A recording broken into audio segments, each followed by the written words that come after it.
Welcome to Art Bell Somewhere in Time. Tonight featuring Coast to Coast AM from September 4th, 1995. From the high desert and the great American Southwest, I bid you good morning. From the Pacific paradise of Tahiti, the Hawaiian Islands, our affiliate there, KHVH in Honolulu, all the way to the U.S. Virgin Islands, presently threatened by a Category 4, maybe soon 5 hurricane. This is a bad one. And we'll be talking to the people in the Virgin Islands a little later this morning as this big storm bears down on them. South into South America, north to the North Pole. This is Coast to Coast AM, and I'm Art Bell. Good morning. Now, many of you will have seen the repeat, or maybe you even saw it for the first time. It was sort of a repeat by demand of the alien autopsy, the purported alien autopsy, done on Fox. Well, I've done a little of my own homework, and I have found the man that Linda Moulton Howe talked about on Dreamland Sunday. His name is Bob Shell. He's a photo analyst. He has done consulting work for the FBI.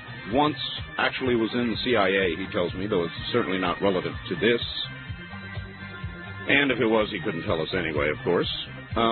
But he's got some shocking news, actually on several aspects of the whole Roswell business. So I'm going to take care of a little bit of business first, and we're going to go, I think, to New York, Manhattan.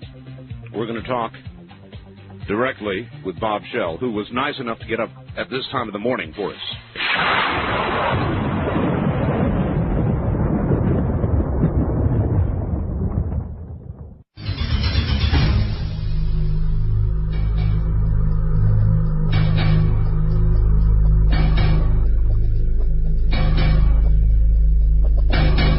Now, let's go, I think, to Manhattan.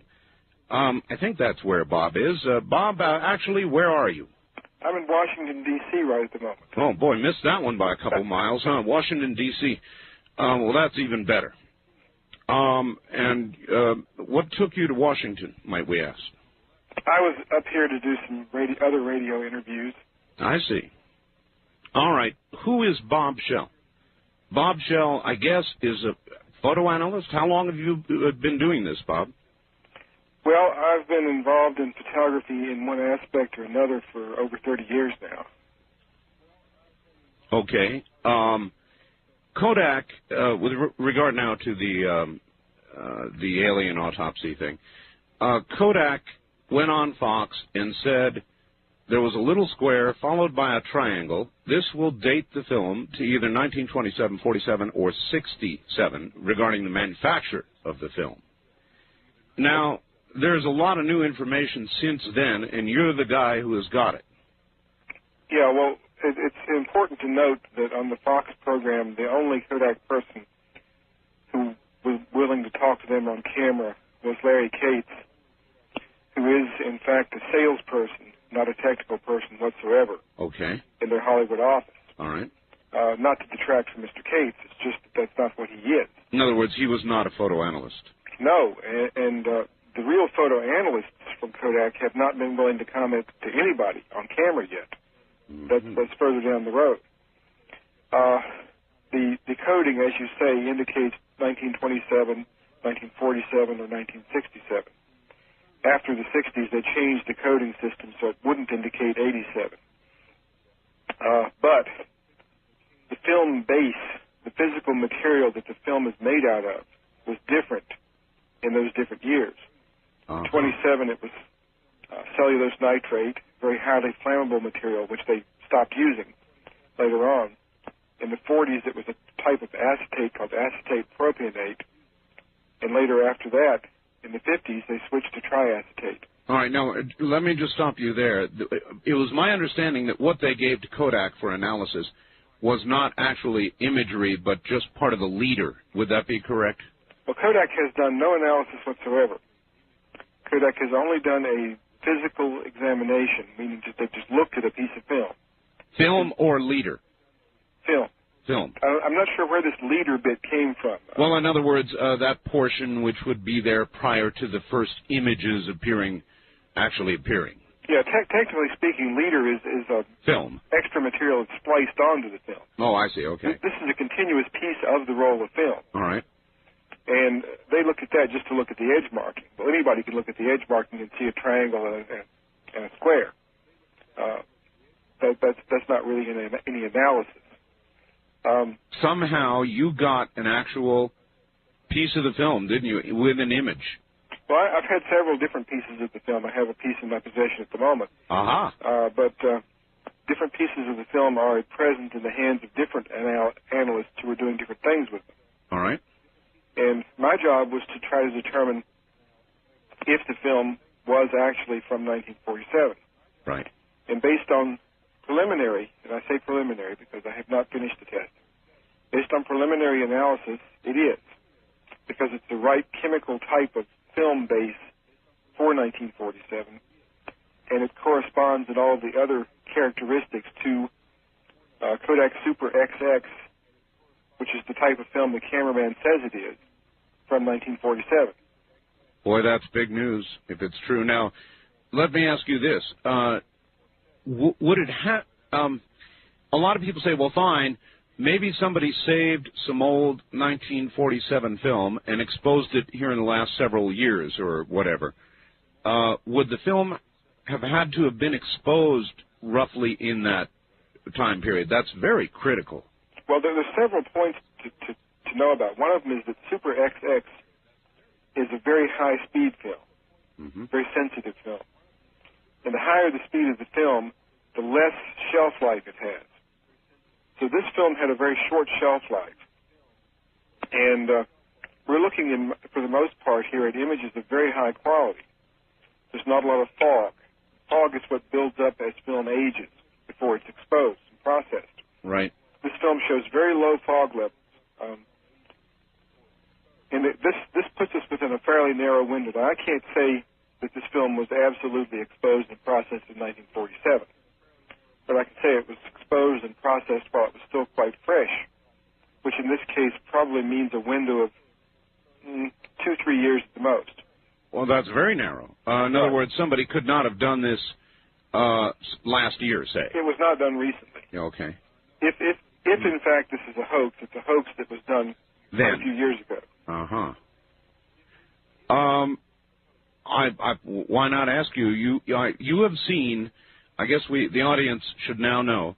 You have seen at least 20 minutes of the film that none of the rest of us have yet seen, including apparent scenes of the wreckage. Is that correct? Well, it's scenes of debris. There's no scenes that I have seen of the field where the thing crashed. Right, I understand. But I've seen film showing pieces of the wreckage on tables being lifted up and turned around to different angles and displayed for the camera. Wow. As told by that lady on the Fox show, she said she sat and played with the piece for several minutes. That sort of thing, I take it. Well, it's interesting that I think the reason Fox did not show the film of the debris is because the debris does not look like the descriptions given by any of the witnesses. Okay. The I-beams, as you saw in the program that Jesse Marcel was describing, yes, are fairly narrow, skinny little things that look like they're made out of balsa wood. Huh. The I-beams that we have in the film are fairly large. I'd say maybe 2.5 inches tall, maybe 3 inches wide, obviously made of some quite strong metal, with the writing not painted on them in some color, but the writing is actually part of the metal and raised above the surface of the metal. Wow. And the writing looks nothing like the hieroglyphics that Marcel has described. Can you describe it? Yes, it looks like ancient Greek. Ancient Greek? It isn't, but I mean, it's that type of, it's letters. It looks like an alphabet, angular and circular. One person who's looked at the quote writing says he thinks it's a form of digital encoding, and it's digitally encoded information. Well, now nobody was doing that in 1947. Oh, no, nobody was. But again, another person has looked at it and says it's ancient Phoenician, so... That's remarkable. We have to find out who knows what they're talking about here. Oh, that's absolutely remarkable. So, and, well, why in the world would you think... Now, does Fox have possession of this film? Oh, yes. Why aren't they running it? What Fox has the autopsy, which we've seen a small part of. They have this, I think it's about 2.5 minutes long, of the pieces of the wreckage. And they also have what's been referred to as the tent scene. A scene of one of the aliens lying on a cot or on top of a box. You can't really tell because it's dimly lighted. Right. That was shot the night of the crash in one of the tents under the light of emergency lanterns. And some technicians are working on the creature, but exactly what they're doing, it's very hard to determine because the lighting is so poor. Well, gee, Bob, if this is a hoax, it's beginning to sound awfully elaborate. Oh, it is. If it's a hoax, it's elaborate and must have been extremely expensive to do. I mean, we've got to keep it in perspective. This is not a trivial question. It's why I've borne in on it so hard. As they said, one good thing they said at the beginning of the Fox film was, if this film is real, then it's the biggest story of our lives. It is the biggest story of mankind. It means there are others. It means we have been visited. And so why are the other networks, for example, not picking up on it at this point? The reaction to the Fox show was absolutely stupendous, as so much so they had to rerun it, and I take it they're going to be even running more. Well, they're going to be doing sequels. Sequels. Right. What in the world is the matter with the rest of the networks? They can't use the film. Fox bought exclusive rights to it. Ah. Well, so without the visual aid, they're unwilling to do the story. Well, I'd say that there's not too much point in doing the story if you can only run a few image grabs, a few frame captures of still images from the film, which is all you can run if you aren't Fox. I see. The impact is somewhat lost. I suspect we will see the other networks and the other traditional news media catching on to this story at some point and starting to cover it. All right, here's another question for you, and there are going to be many from the audience, and yes, audience, you will be able to talk to Bob here in a bit. Bob, a lot of people have said to me, old film like that, well, let me go back even further. People have said that color existed, and so there have been complaints of, well, why, they say, wasn't it in color? They had color then, they had The Wizard of Oz, and so why didn't they use color? Well, the cameraman's version of this, as I understand it, now this particular thing I have not confirmed with him directly, this is just my understanding, is that he was not taking what we would call the primary documentation.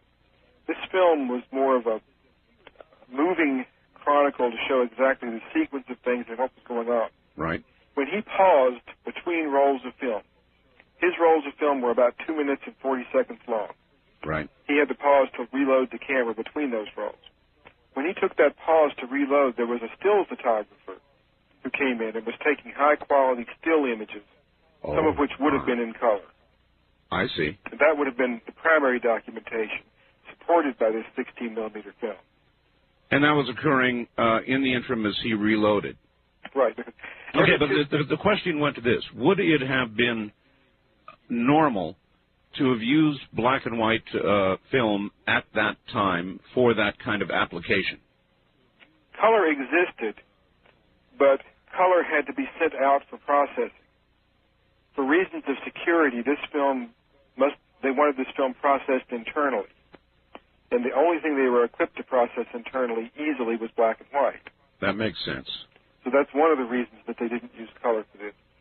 The other reason being that the color films of those days were quite slow, required a whole lot more light, and he was working under marginal conditions for a lot of this filming, and would not have been able to use the existing color films because they just weren't fast enough, not sensitive enough.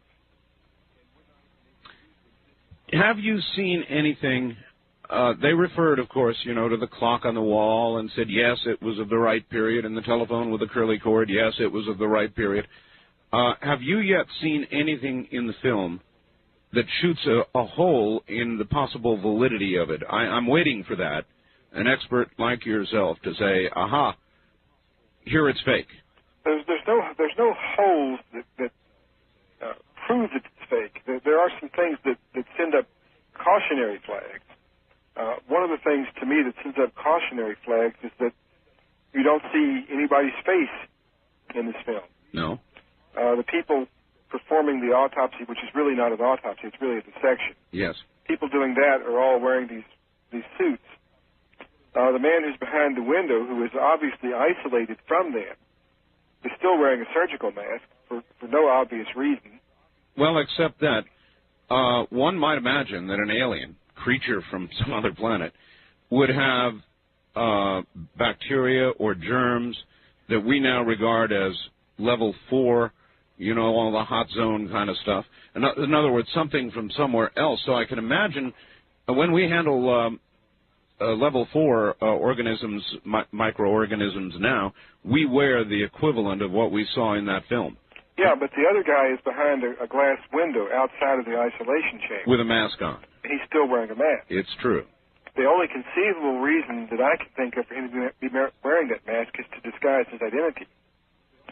Now, that may not be a red flag as far as the validity of the film, because it may be that the people at the time didn't want to be recognizable. That could easily be, too. For security reasons, if the film fell into the wrong hands, they wanted to remain anonymous. What do you find the best argument for the film's validity? Of course, what you've already told us about when it was exposed and when the film... In other words, you're confirming it was 1947, 1949, somewhere in that area, not 1927, not 1967, correct? Right. So that's one big argument in its favor, and as far as I'm concerned, it's big news. What else would you find credible in the film? In the film itself, I find credible just the, it's hard to put into words, but the gut feeling of reality that it produces when you see the whole thing. It comes through a little bit less when you see clips of it on television. When you see the whole autopsy, you have a strong feeling, as these pathologists have said, that you're seeing an actual body of something being dissected. What about the comments of Stan Winston?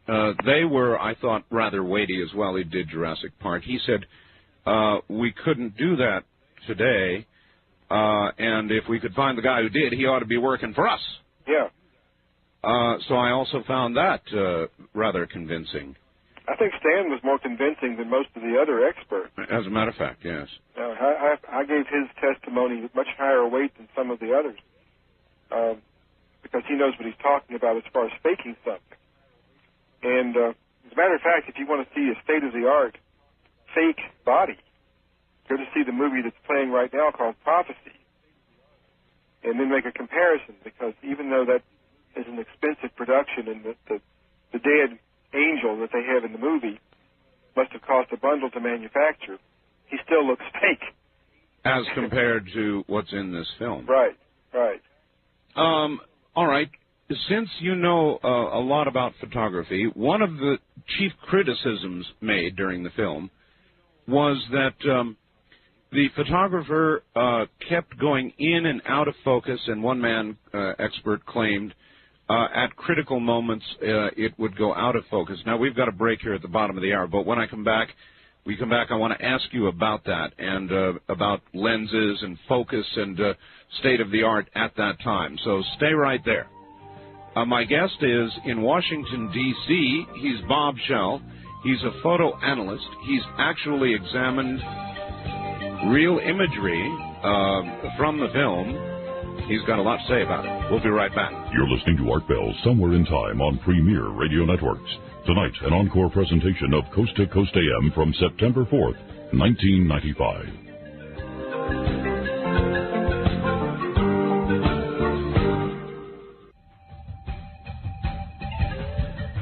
You're listening to Art Bell Somewhere in Time. Tonight featuring a replay of Coast to Coast AM from September 4th, 1995. It absolutely is. Top of the morning, everybody. My guest is Bob Schell from Washington, D.C. He is a photo analyst. He's working on the purported autopsy of an alien, the Roswell autopsy. Or maybe it's not the Roswell autopsy. And we'll talk about that, too, in just a moment.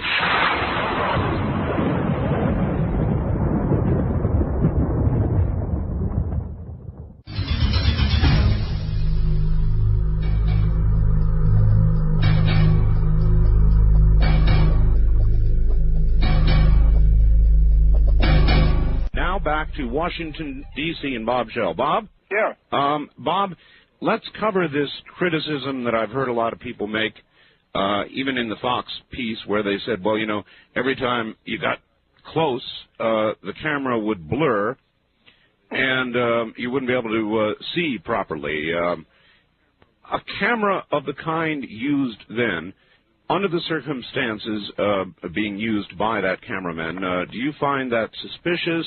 Is it normal? How do you react to that? Well, I don't find it suspicious at all. In fact, I find it a piece of corroborating evidence. What Fox has not told everyone is that there are 2 autopsies on film, 2 separate autopsies. You're right. I sure didn't hear that. Only one of which you have seen parts of. The first autopsy, the doctors or surgeons or pathologists or whatever they are not wearing the protective suits. They're only wearing face masks. Oh. And in the first autopsy, the film does not go out of focus in the close-ups.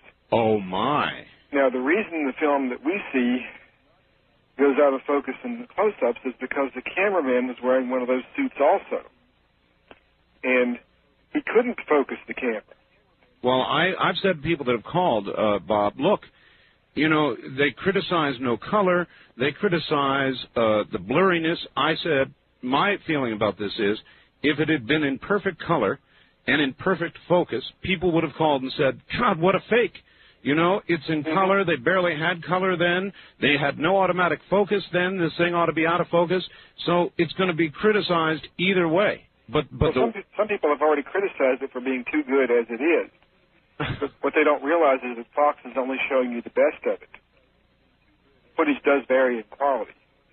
Right. Well, that was another question. People will say, well, old film like that ought to have streaks, and I'm not the expert you are in this area, but, you know, we've all seen it, the streaks and the little blurbs and white blobs that appear and all the rest of that. That comes from duplication and from repeated projection. This film has not been duplicated or projected. So it has no scratches from projection, and it has no dust spots, which is what those blobs are, from being copied. So it was, in essence, really a pristine copy. Exactly. Old, and not always in the best of condition physically, in the sense that some of the film is physically torn, the sprocket holes are chewed up, and that sort of stuff.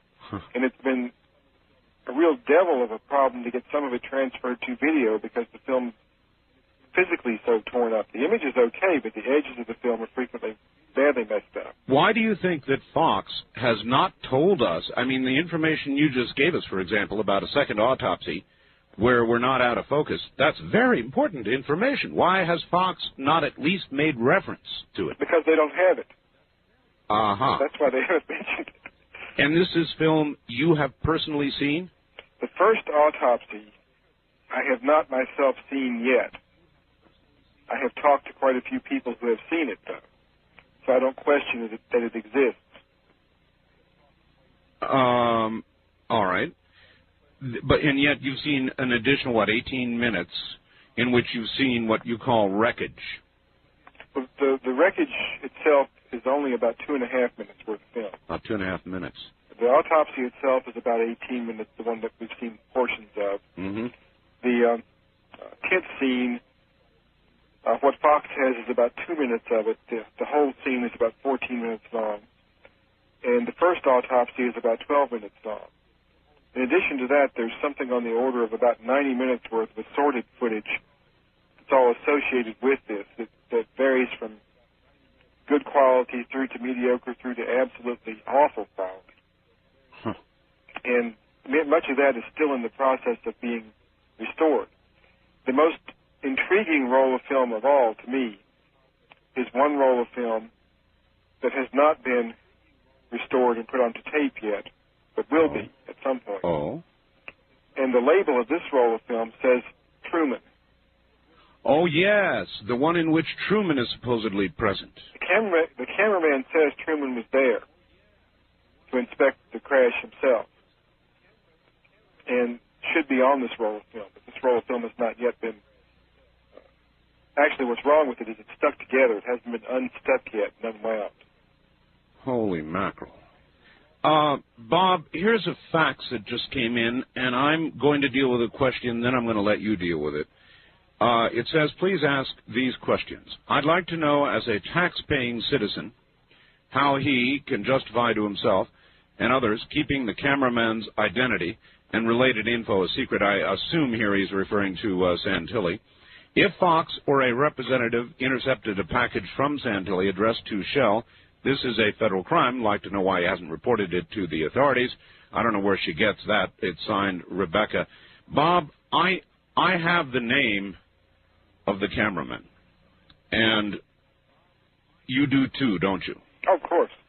Now, my position on it, and I've had it for a few days, is this guy is in his 80s, and I'm just now 50. I can imagine that somebody in their 80s might well not want the world descending on them, which is exactly what would occur if his name gets out, and it's going to get out. I'm just not going to be part of it. And so how do you feel about that? Well, I feel the same way, but the reason I'm not revealing his name is a very simple one. I promised not to. It was given to me in confidence, and right. For me to keep my position as an independent consultant, I have to keep confidences when they're given to me.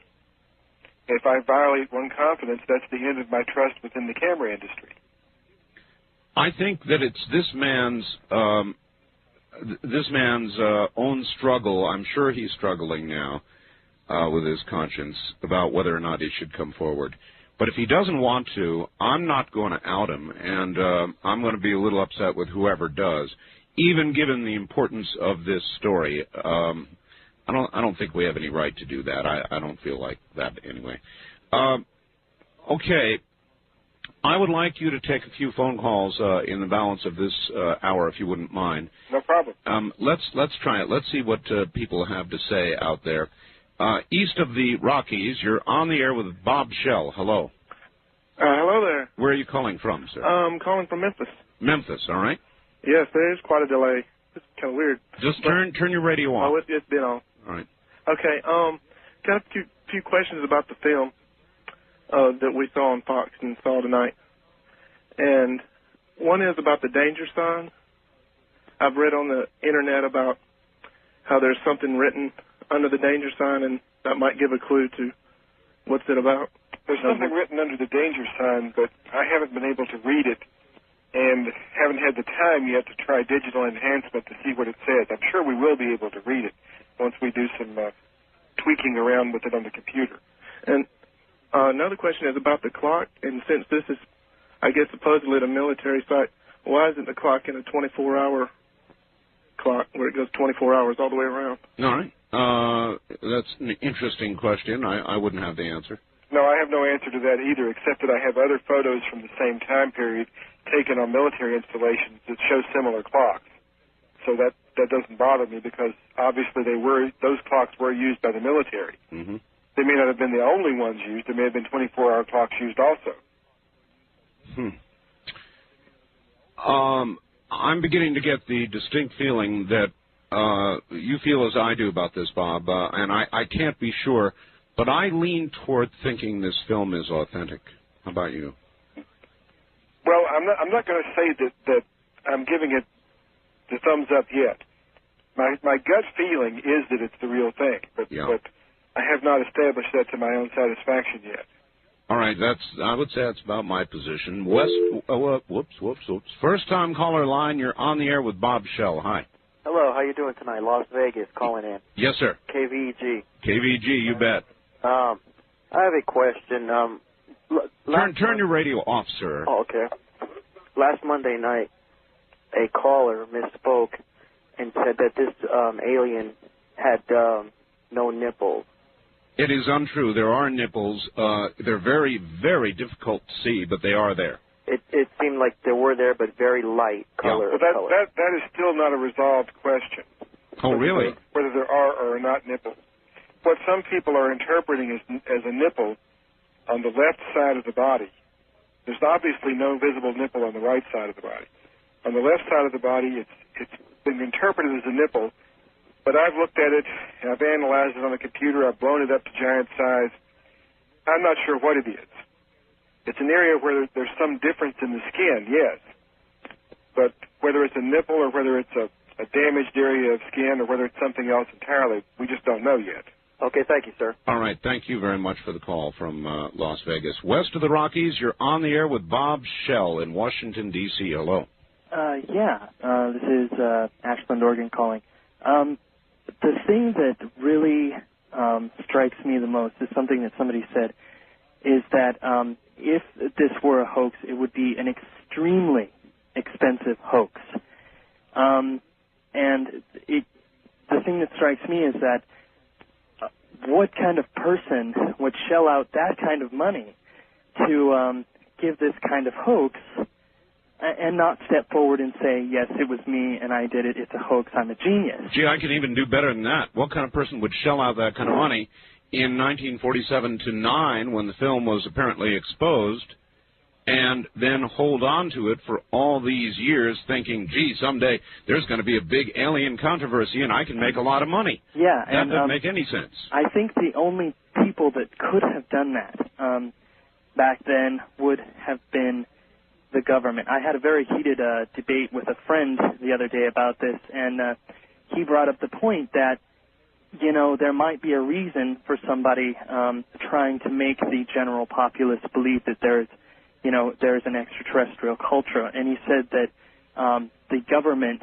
might, have a reason for wanting the American people to believe that there is an alien presence, either to scare them and to get some sort of control over them, or perhaps they already have contact and they're starting to release these things to test the waters to see, how the American people would react to such an alien race if there was.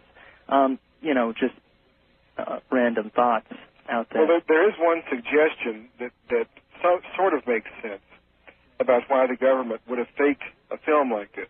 All right. The suggestion was given to me by a former intelligence person who said that maybe this film was faked in 1947 to intentionally leak it to the Russians, to scare the heck out of them, to make them think we had access to this alien technology. That's an interesting scenario.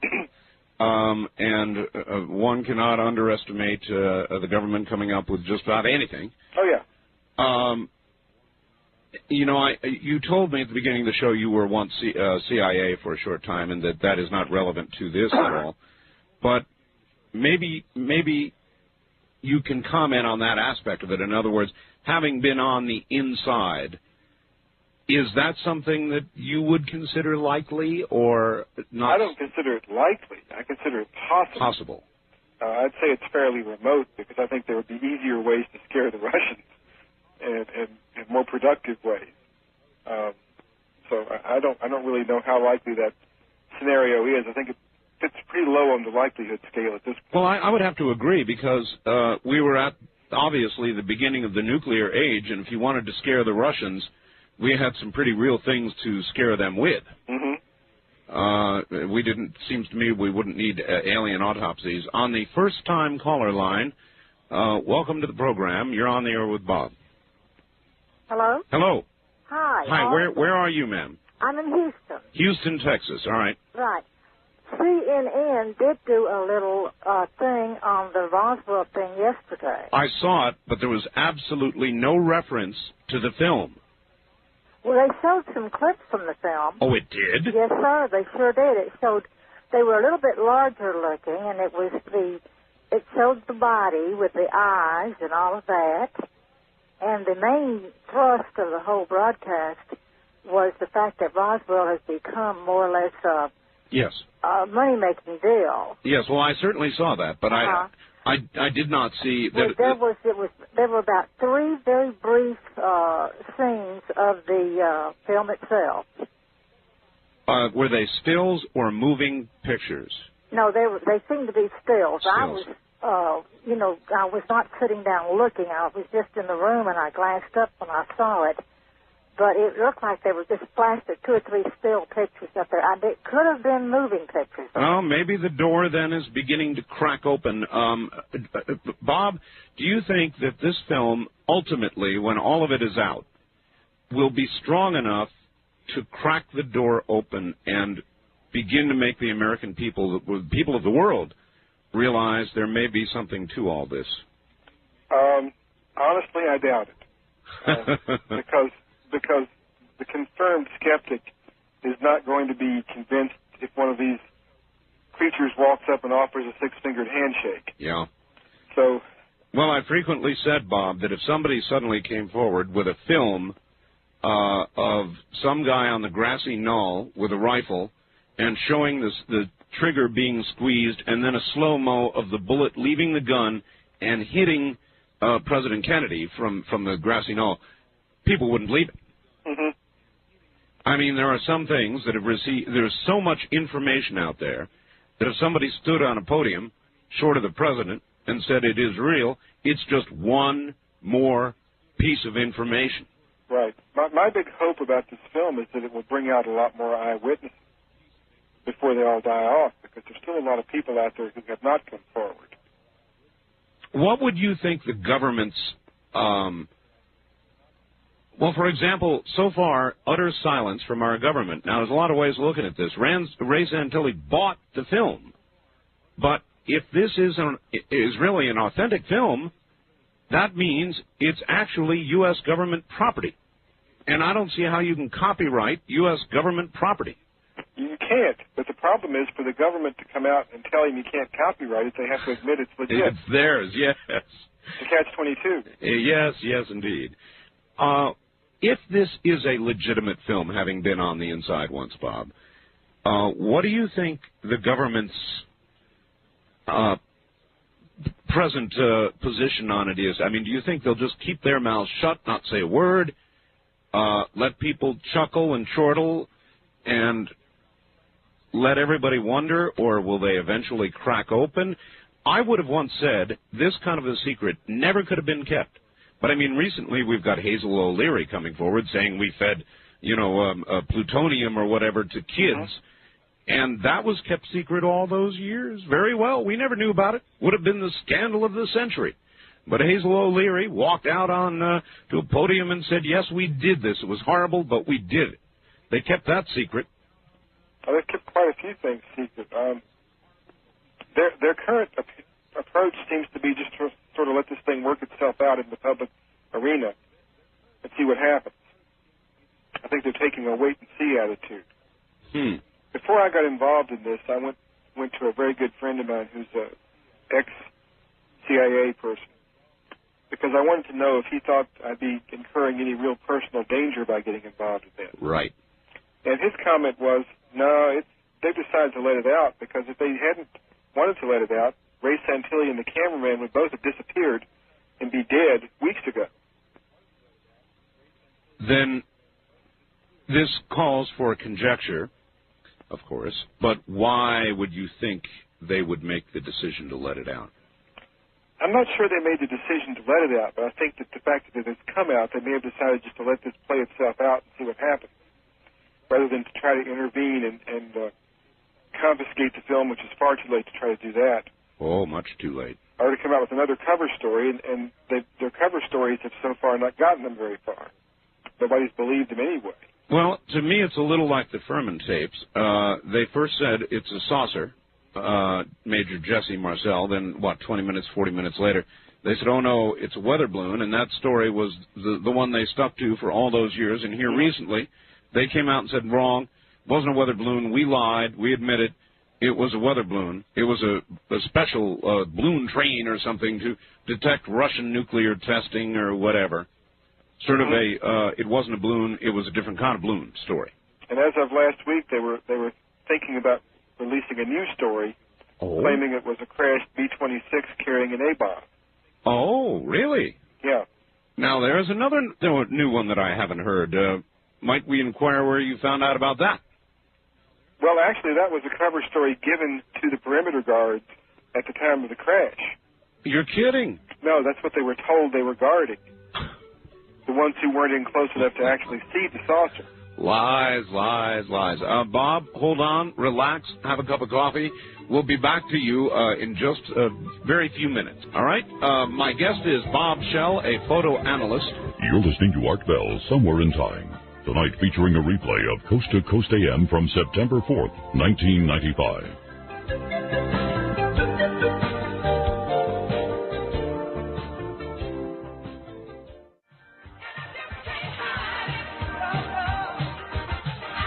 Premier Radio Networks presents Art Bell, Somewhere in Time. Tonight's program originally aired September 4th, 1995. Here again I am, live in the nighttime. Good morning, everybody. I have, as a guest, he's been on 1 hour, now we'll be on another, Bob Shell. He is the man referred to by Linda Moulton Howe on Sunday. He is a photo analyst. He has done consulting work for the FBI and other government agencies, was at one time in the CIA, has analyzed an actual piece of the visual footage of the purported crash at Roswell, or is it Roswell? We have yet to get to that. We're going to lay rather heavily on the phone lines this hour. So in a moment, back to Bob Shell, who's in Washington, D.C.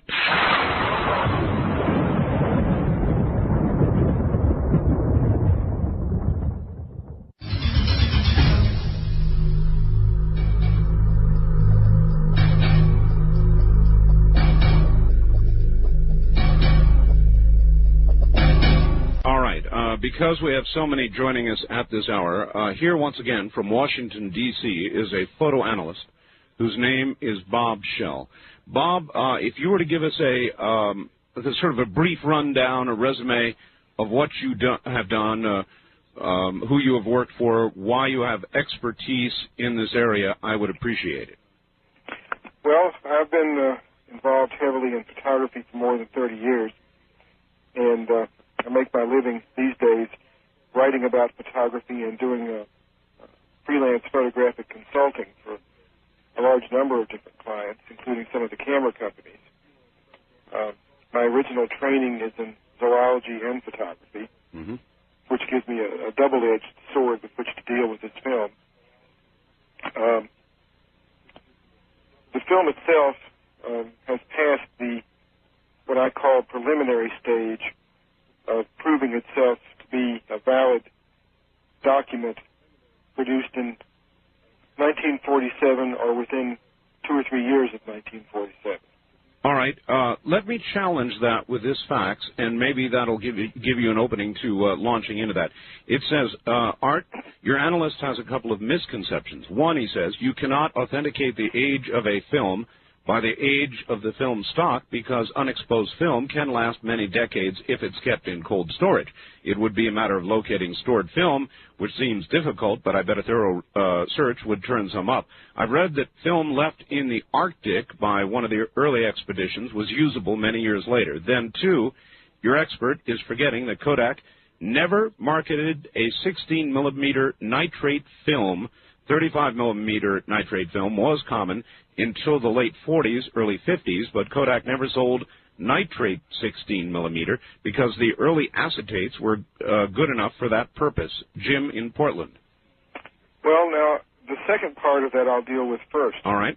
As far as nitrate, the information that Kodak did make nitrate 16-millimeter film came directly from Kodak, and it has come from several different sources at Kodak.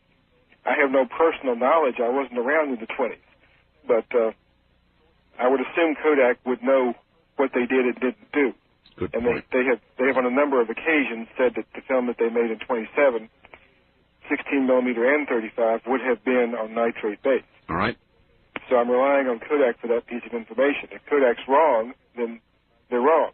But that's really not terribly relevant to what we're talking about. All right, now the possibility that a bunch of this was stored in the Arctic or the equivalent somewhere and held for all those years.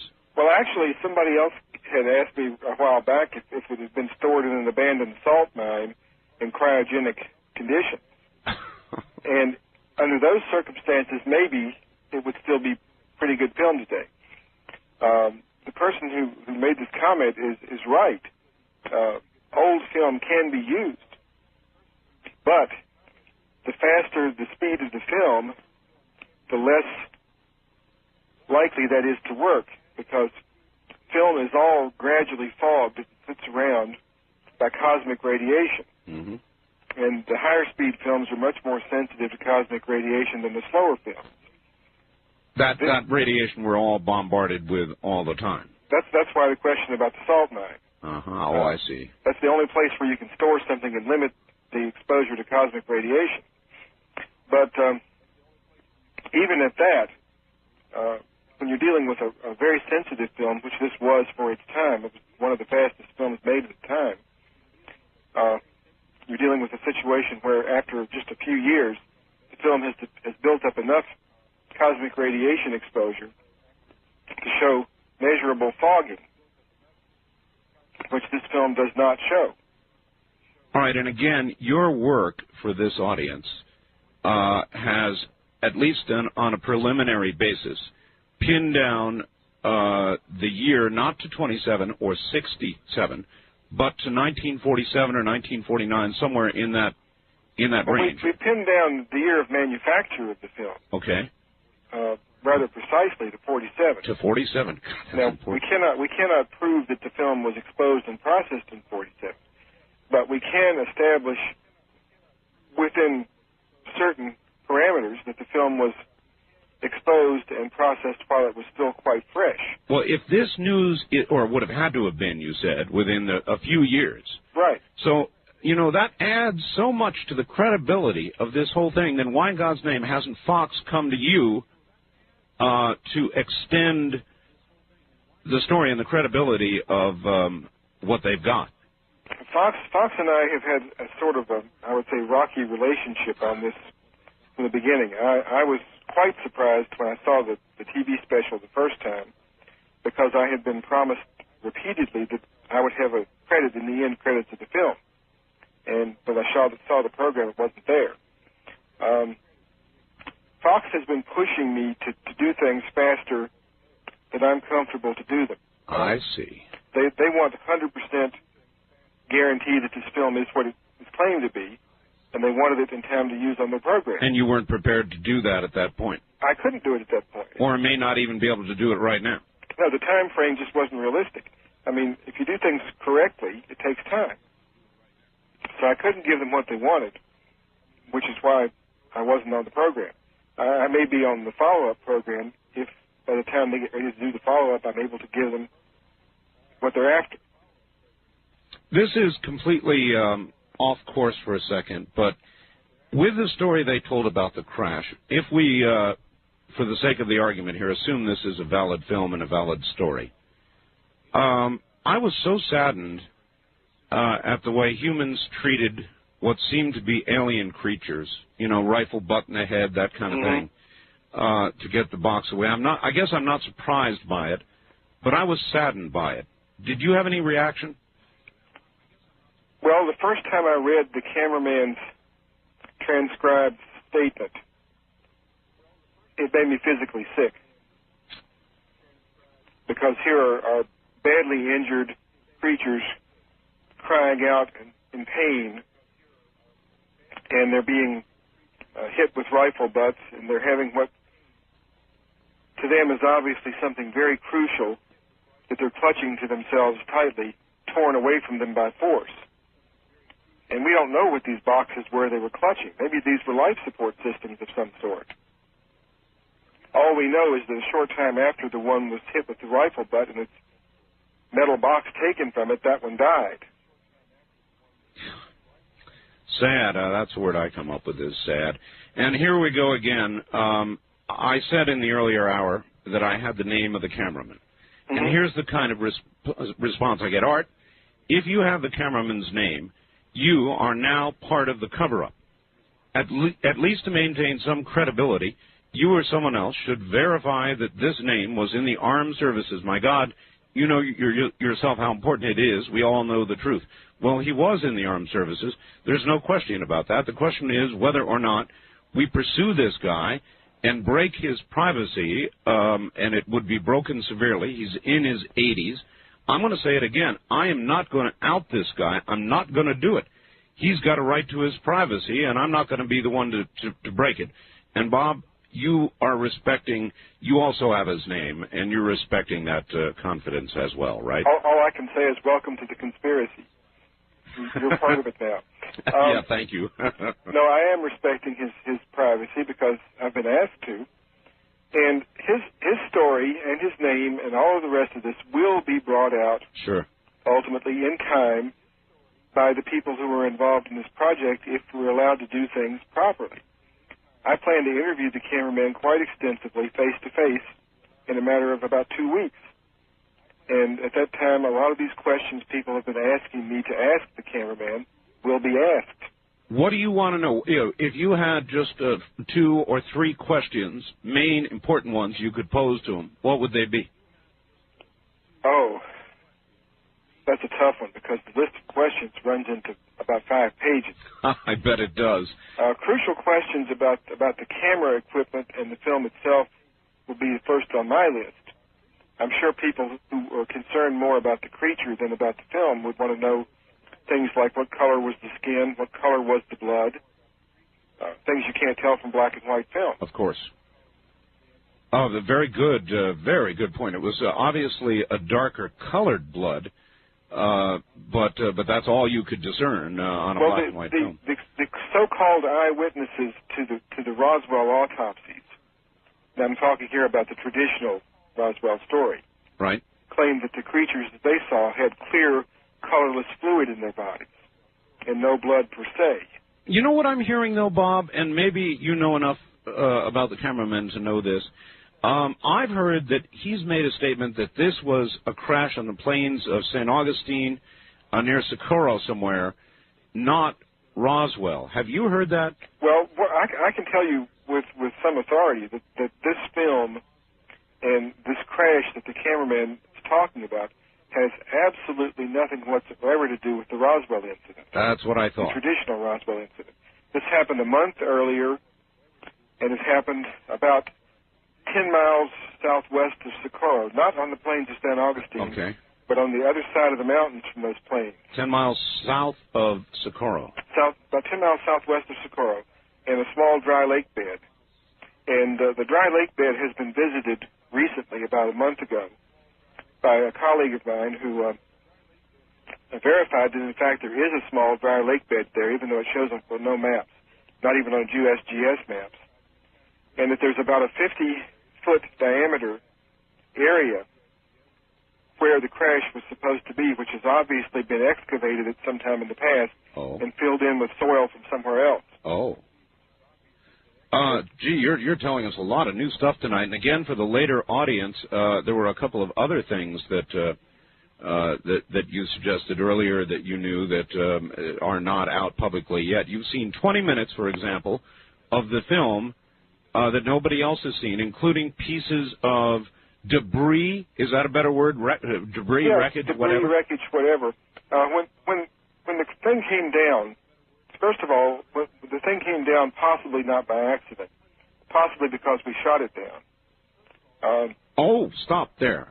The very large wound on the leg, which was the only very serious wound that I've discerned, and they talked about in Fox, they said that might have been some sort of a missile or a projectile or something that would produce that kind of wound. So that would be consistent then with perhaps having shot it down? Well, the wound appears to be from the creature standing too close to an explosion of some sort. The wound goes all the way through the leg. It's a penetrating wound. There's an entry wound about 3 inches long and about 2.5 inches tall on the outer side of the leg. Then there's this enormous chunk of flesh torn out from the inner side of the leg, which suggests an exit wound. Possibly a shrapnel piece from an explosion caused this wound. So we may have shot the damn thing down. Well, when the cameraman was first sent to the site, he was told he was going to photograph a Russian spy plane that had been shot down. And there's a fair amount of reason to believe that that's what they thought it was until they got to the crash site. They thought they had downed a Russian spy plane flying over our nuclear facilities. Mm-hmm. And they got there, and lo and behold, it wasn't a Russian spy plane at all. Something else quite different. Well, I've always thought, with regard to Major Marcel, Army Air Corps, experienced career guy, to not be able to tell the difference between a flying saucer, or disc as he called it, and a weather balloon would be absolutely impossible. Oh, that's ridiculous from the start. He would have known a weather balloon. Sure. The debris that we have the film of this particular crash did not come from the craft itself. The craft itself was completely intact, but there was a smaller dish on the bottom of the craft, possibly a communications dish, several feet in diameter, that was torn off in the crash. And all the debris that's shown on the film is pieces of this disc or dish that was torn off at the bottom of the craft during the crash. And nobody's seen this. Is Fox negotiating to get this, or do you think Fox at this point has blown the story up so big that somebody else will end up getting it? Well, Fox has this footage of the debris, and they chose not to use it because it doesn't tie into the rest of their story. They're trying to make this part of the Roswell incident. I see. They're trying to make it all one single event. And the debris doesn't look right to do that. It just doesn't fit. We also have film of the boxes the creatures were holding when they were found. Really? Oh, yes. My God. It's part of the same sequence. Why isn't this, well, I guess it's public now, but why has this not been made public? It has been made public overseas. Some of the overseas documentaries actually use this footage. It's far too important for people not to know that all of this exists. And then you've told me there is even another canister of film, which is yet to be processed, which purports to show Truman. Is that correct? That's right. Well, that's what it says on the label of the box. Truman. Mm-hmm.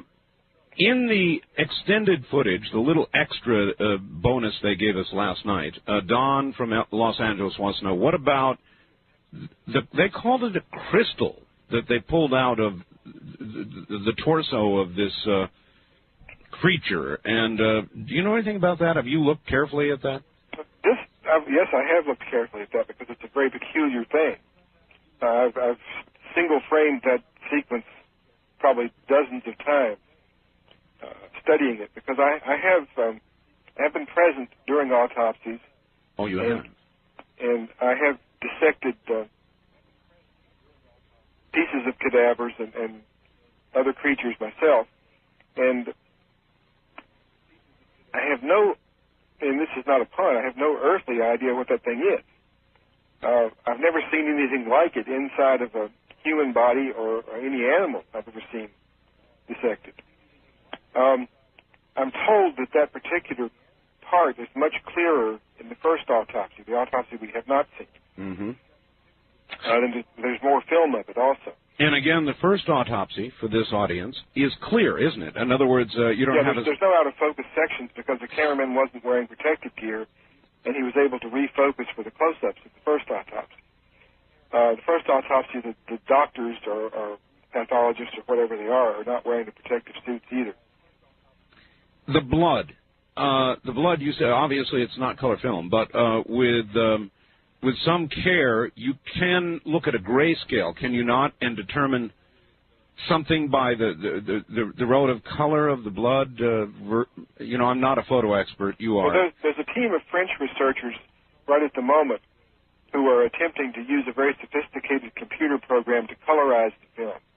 The way this computer program works is you take things in the scene that you know the colors of, and you plug that information into the computer, and it extrapolates the colors of the other things from that. Oh, that's fascinating. It's not 100% accurate, but it works fairly well. All right, Bob Schell, hold on. We'll be right back to you. Relax for a moment. Bob Schell, a photo analyst from Washington, D.C. He's done work for the FBI. He'll be back. You're listening to Art Bell, Somewhere in Time on Premier Radio Networks. Tonight, an encore presentation of Coast to Coast AM from September 4th, 1995.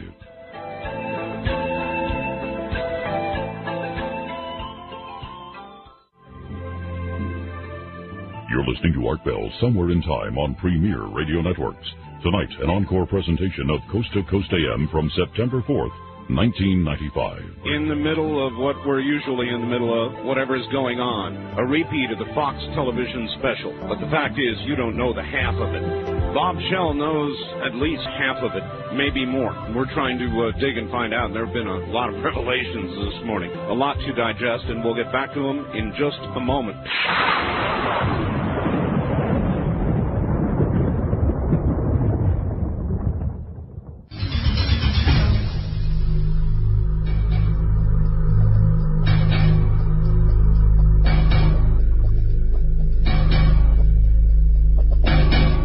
Now to Bob Shell in Washington, D.C. Bob, I know the Associated Press has interviewed you. Wait a minute, let me get him back on the air again here properly. There we go. Bob, the AP apparently interviewed you. What do you think they're going to do with that? Anything? I have no idea. It may turn up on some kind of a program. It may not. I've done quite a number of interviews since this whole thing blew open, and most of the better ones are still in the can somewhere. Well, this one's not in the can, except our can, and it's live on the air. Now, here's a question from Paul in San Jose.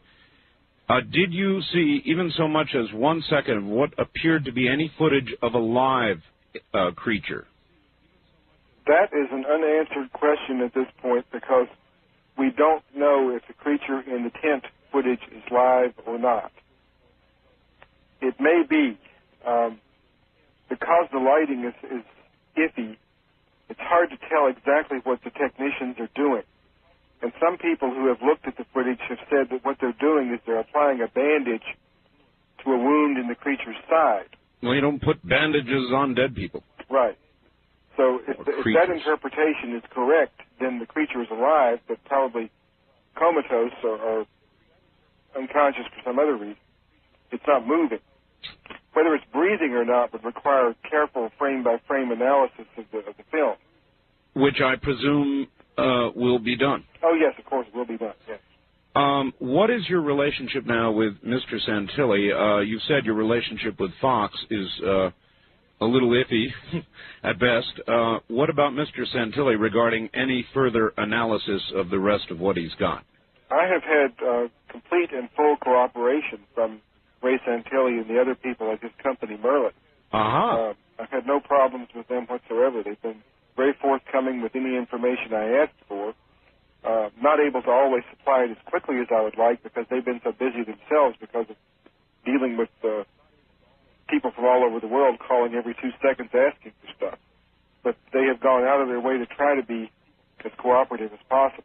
All right, here are a couple of good questions. One you've already answered, but we need to answer it again. Why was there no still photographer present at the autopsy? There was a still photographer present who was shooting while this motion picture cameraman was between rolls. Because he was wearing this protective suit, it took him much longer to change the film in the camera than it normally would have. Right.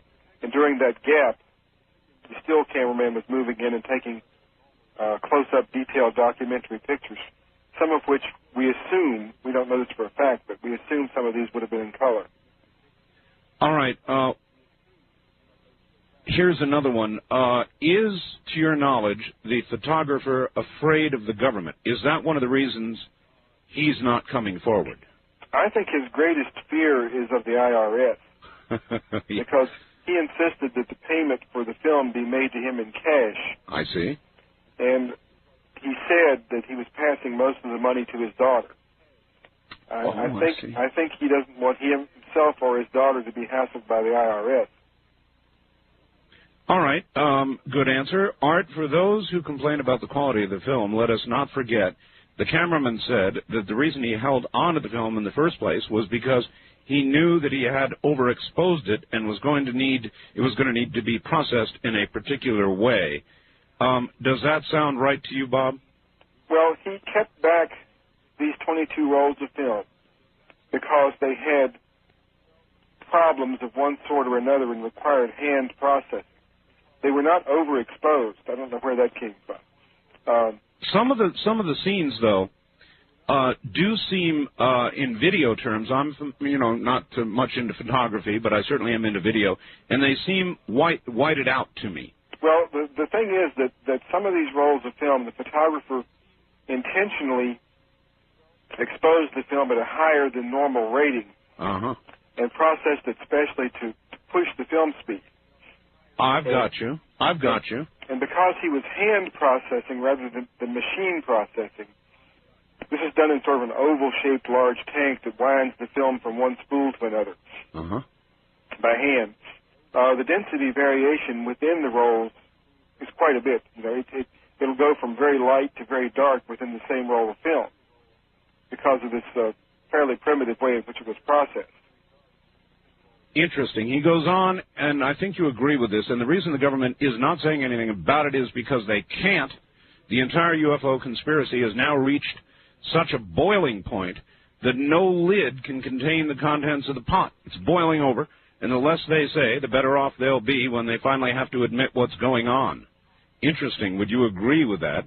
It makes sense, although I think that there is probably factional fighting within the government between factions that want everything to be released and put out on the table in front of us, and people who still want to keep it secret. Here's somebody asking, what is the difference between a dissection and an autopsy? I'm not sure I know myself. The dictionary definition of an autopsy is a dissection performed to determine the cause of death.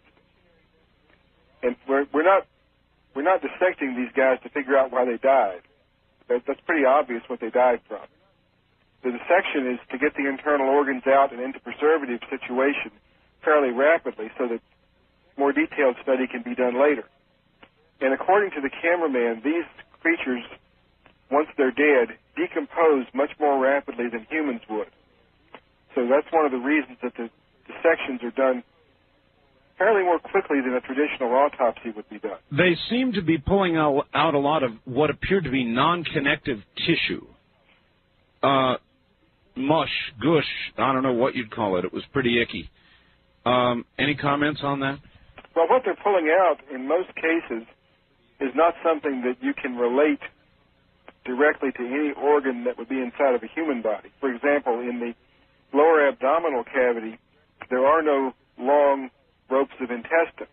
There's no large and small intestine. There's a large single organ which looks sort of like a large spongy mass that's removed. Right, correct. And below that, there's two smaller things which may or may not be kidneys. They're taken out too quickly to really tell exactly if that's what they are. There's no sign that I can see from the angles I've seen looking into the cavity of any reproductive organs at all. Whether there are or not lungs, it's hard to determine in the chest cavity. There is what looks like a heart, and then there's a very large organ under that heart which doesn't correspond to anything that we recognize.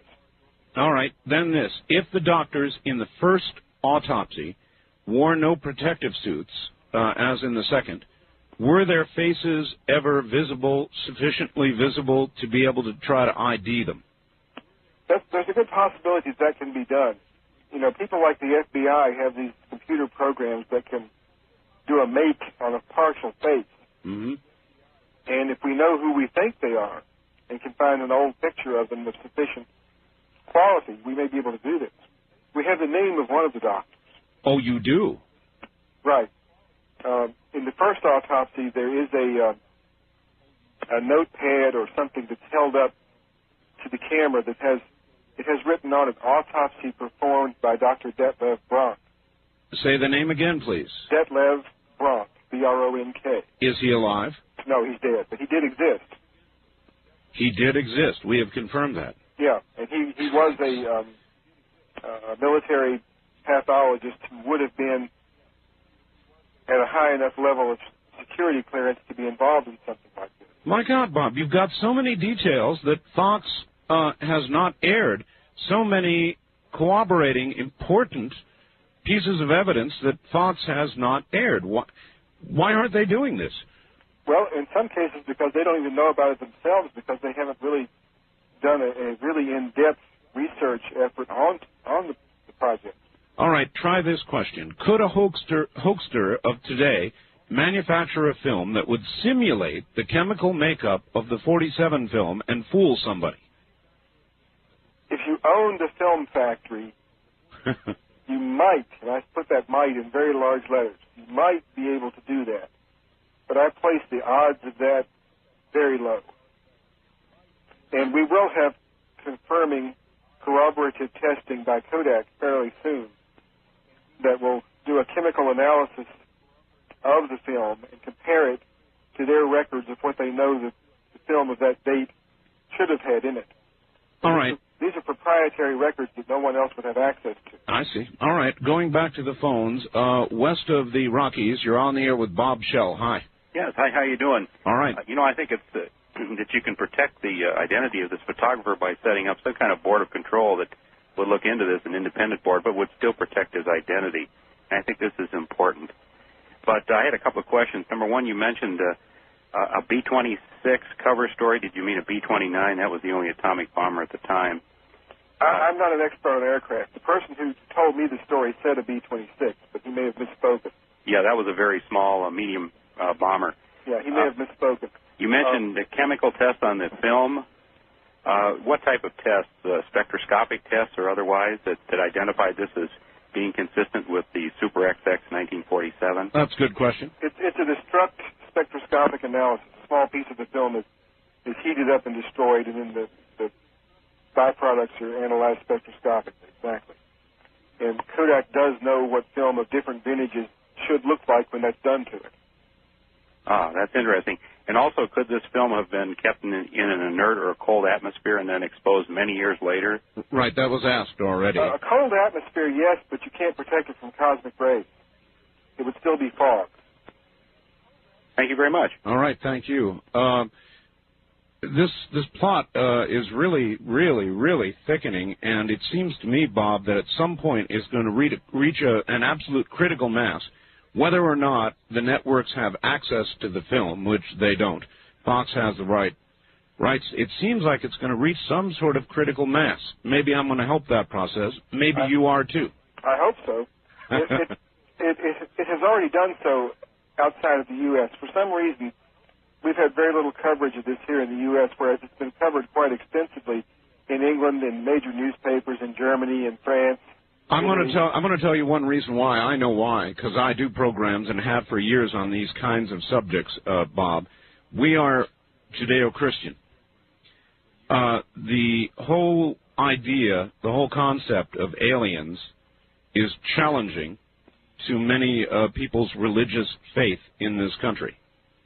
And that's one answer. I don't know it's the totality of the answer, but it's at least one answer. And I don't really understand that, because I've seen nothing in the Bible, as I read it, that says that God created intelligent human creatures only once.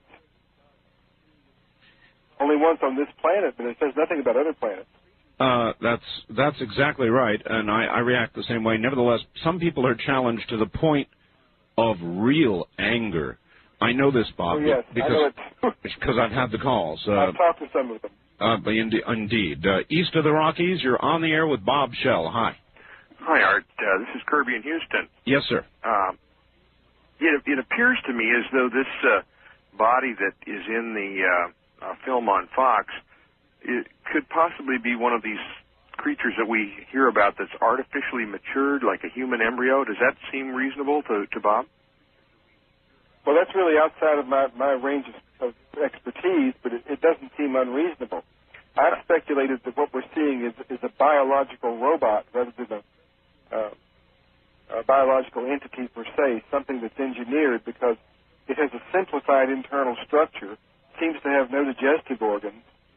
And the crystal. And the crystal, right. So you have to wonder, is this thing something that evolved somewhere, or is this thing something that was built? Well, the Greys we know do have biologically engineered beings that they use in their tasks. I've experienced some mental telepathy from one of the Greys, and they indicated something along these lines.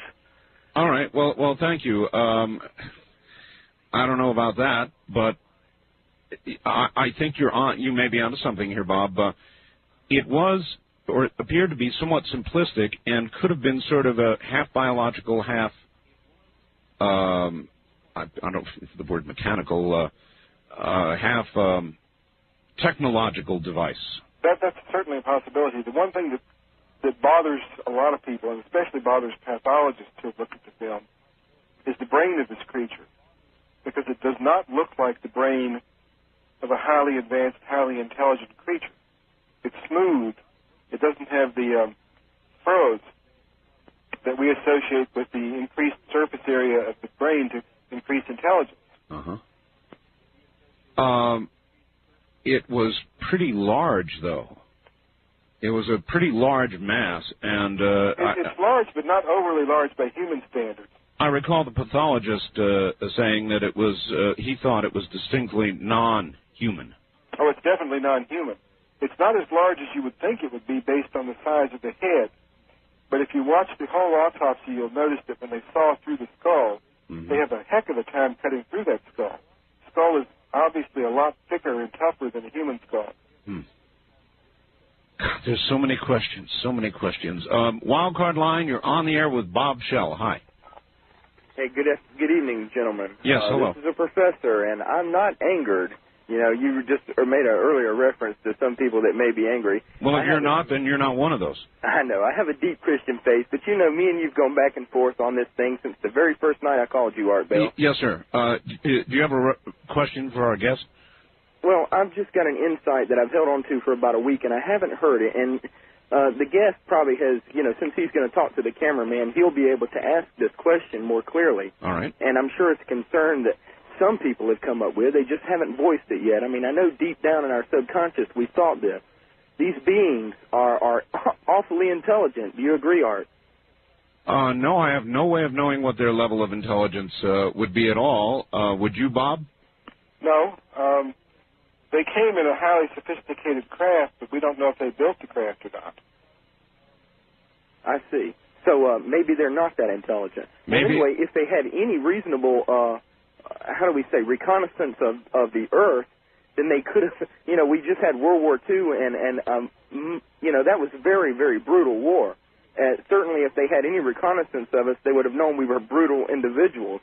Having known that, then it looks like there would have been some sort of contingency for a crash scenario on their part. You know, what to do in this situation should we crash? Should we be shot down? It seems to me that merely they're laying up against their ship crying, clutching something, that would seem to me to be more of a primitive. You know, it seems very primitive to me. All right, well... all right, look, caller. Bob, here are two things, and maybe you'd want to comment on them. One, that was a damn sensitive area at that time. It's where we were doing our nuclear testing. Right. So, in all probability, anything overflying the area would have been running the risk of being shot down. Two, if they were doing reconnaissance, the thing they would be most interested in would be our development of nuclear technology. Wouldn't that seem logical? It does seem logical. That was the most sensitive installation in the entire United States at the time.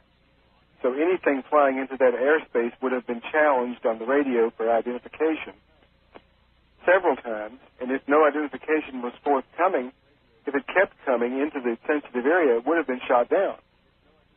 That would have been our normal reaction. And again, the wound was consistent with some kind of very close-in blast, the right. leg wound that we saw. And it's quite possible that if we're dealing with creatures who are totally alien to us, they may not have even conceived of the idea that we would be that hostile and been totally unprepared for it. Yeah, that's the sad part. There's no way of knowing. Just sort of a social question. You can ponder it if you want. We're at about the end of this hour. If a craft were to land today, similar creatures, similar clutching the boxes and all the rest of it, do you think we would treat them with greater deference today than we did then? Good question. I have this terrible feeling the answer to it is probably not. I sort of feel that way, too. And, again... especially if it was the military who got there first. That's right. And, again, would we hesitate to shoot down a craft if we could? I don't think so. I live out here near Area 51. You know what that is, Oh, yes. Actually, I'm right next to it.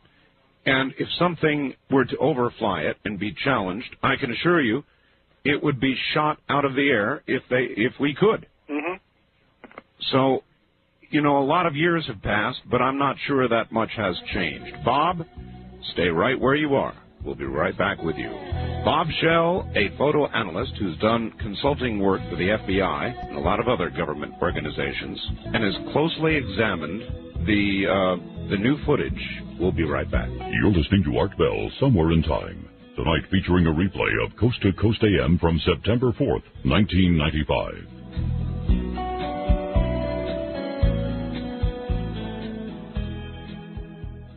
Good morning. If you're just joining us, I'm sorry. You've missed two very, very important hours. There's more to go. My guest is Bob Schell. He's in Washington, D.C. right now. He's done consulting work for the FBI, many other government agencies, was once in the CIA, has examined the film, the purported crash film, we think from a crash near Socorro, New Mexico, not Roswell. And there's just been all kinds of breaking news from Bob about this. One, that he's examined actual imagery film, and that he has determined that this film was indeed exposed in or near 1947. That's a big piece of news. Not 27 or 67, but 47. And a lot more about the first alien autopsy, one that is clear, not blurry, one that had doctors in face masks, not full spacesuits. All kinds of information. This has been packed full of it, and there's about to be more.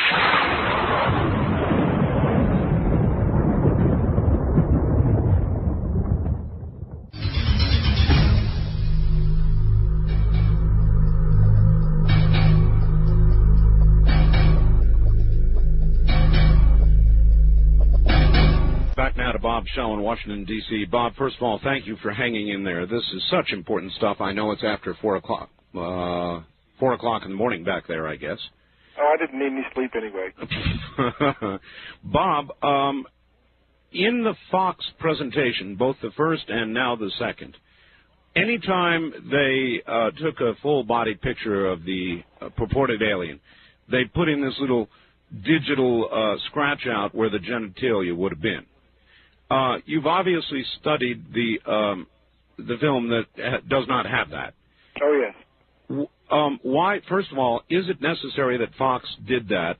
If they had shown it, would it been, what would we have seen? Would it have been female genitalia or what? I have no earthly idea why Fox felt compelled to do that. None of the other television broadcasters anywhere else in the world scrambled the genitals. And what have you, if you've analyzed any portion that showed that, have you been able to discern anything there, or is it just a dark? No, there's nothing there that I think would have offended anyone. I can't imagine. What's there is what looks like a prepubescent human female's genitals, basically just a slit. That's it, huh? Yeah. All right, then this. Dear Art, it has been suggested that if there are genitalia, they are female. It's been suggested that one of the masses taken from her abdomen may have been a amniotic sac. The body looked pregnant to me. I'm confused that no one else has suggested pregnancy. The creature appears female only superficially. I don't believe that it has any sex at all. As far as the idea of pregnancy, none of the pathologists who have looked at the footage have thought that they saw any signs of anything resembling pregnancy. The puffed up abdomen is apparently just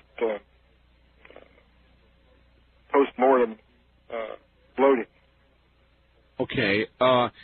You saw or you've talked to people who have seen the first autopsy, the one nobody else has seen. Right. Were they bloated in a similar way? Because you no. said the answer is no? No. Oh, my. That one has a flat abdomen. And you were saying that there was actually, or appeared to be, a bandage being put on one of them, indicating, obviously, you don't put, as I said, you don't put a bandage on a cadaver. Well, that's the interpretation some people have made of the film. It's not my personal interpretation. I really don't know what they're doing. They're doing something to the side of the creature. All right, the phone lines are burning up, so let's try it again. East of the Rockies, you're on the air with Bob Shell. Can I cut my radio down like this? Yeah, just cut it down. Turn it off, actually, please. And then tell us from where you are calling. Hello? Where are you calling from? WAI San Antonio. San Antonio, all right. There's something that fascinated me about what you're talking about. What I was wondering is the possibility if that life support, supposedly the scientists would have known at that time, that's probably what it was that they were clinging to. Could it be possibly secretly stored somewhere today behind locked keys? Okay, that is a very good question. In fact, it coincides with the facts I've got here, Bob. Hangar 18. Do you or your guest know? Oh, I've heard about Hangar 18. I was given to understand the ship, or a ship, is at Hangar 18, or was, and is intact, Don in Wilmington, North Carolina. Well, not according to the cameraman. According to the cameraman, the entire craft was taken to Wright-Patterson and studied and stored there, and as far as he knows, is still there.